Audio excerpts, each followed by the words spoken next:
Flipper Dave here, and today I've got a lawnmower that I'm going to fix and flip. And instead of just talking about it like in my previous videos, I'm actually going to show you step by step exactly what I do to flip lawn equipment.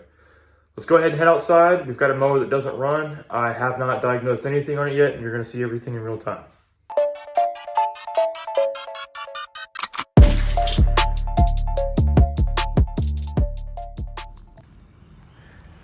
So I've got a mower here. It has a Briggs & Stratton 500E series engine. It's the same engine that was on the lawnmower video that I did a couple weeks ago with the same exact carburetor. Now everything looks pretty good, and actually the paint looks clean as well. It just needs to be washed off, but it doesn't run. So I'm gonna go ahead and spray some carb clean or some brake clean down the intake, give it a fire. And it sputtered, but it ran. So that means that the carburetor is most likely clogged or dirty. And that's the same plastic carburetor. So just like before, we're gonna go ahead and take the screws out. 5/16 and a 7/32. Good idea to put your bolts in that little cover right there so you don't lose them. And just pry it off there, and watch out for that arm right there. You wanna go ahead and take that out. And now I'm going to take the cover off so I can get the fuel tank off, because there's no way for me to plug the fuel line and it's just going to leak fuel all over the lawnmower. So I'm going to tilt it up. Just pull that fuel line right off the carburetor there. And there you go. It's the same carburetor. And if you want to watch that full video of me cleaning out that exact carburetor, I'll post that in the description. Just go ahead and take off those two screws right there on the bowl, and it just pops right out.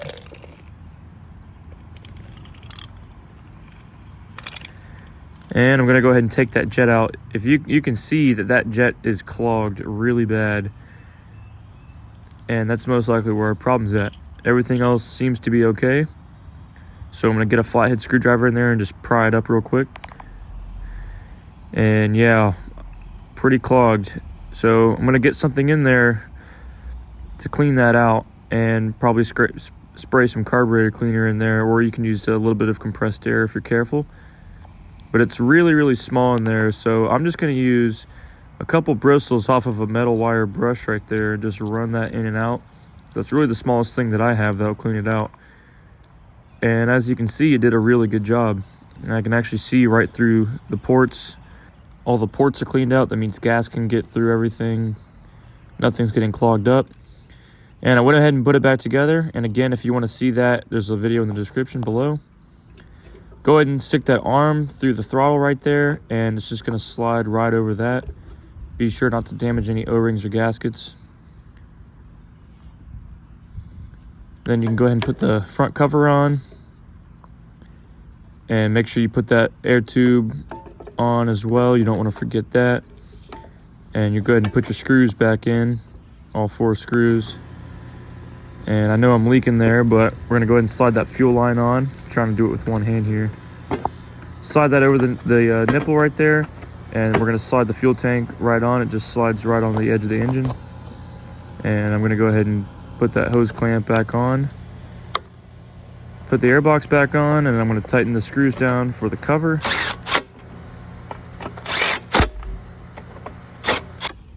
I'm going to give it a start. And there you go, it runs now. Hopefully it'll clear up.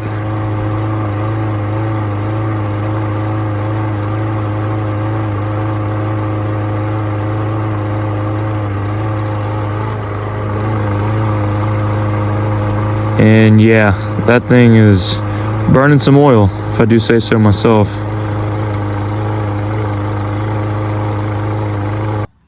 And you can see it's just still smoking out the exhaust even when it's off. Well, the carburetor cleanout did work. The mower runs, however it burns oil, as you could tell in the video. It was smoking real bad. I tried to let it clear up, but it just didn't, so I think that the rings are worn out. Hopefully it's just the rings, and hopefully we won't have to lap any valves. I thought it was just residual, but it wasn't, so I'm going to go ahead and order a rebuild kit for the engine. Now, if you wanted to sell this mower as is, something like that, you could do that for a cheaper price, but I'm gonna try to do a thorough job, and I'll do a part 2 of me rebuilding the engine. We'll get everything taken care of, we'll clean it up, and we'll list it for a full $100 price. Anyways, I hope you enjoyed part 1 of this series. I'll post part 2 whenever the parts come in, and we'll get it fixed up. Thanks for watching.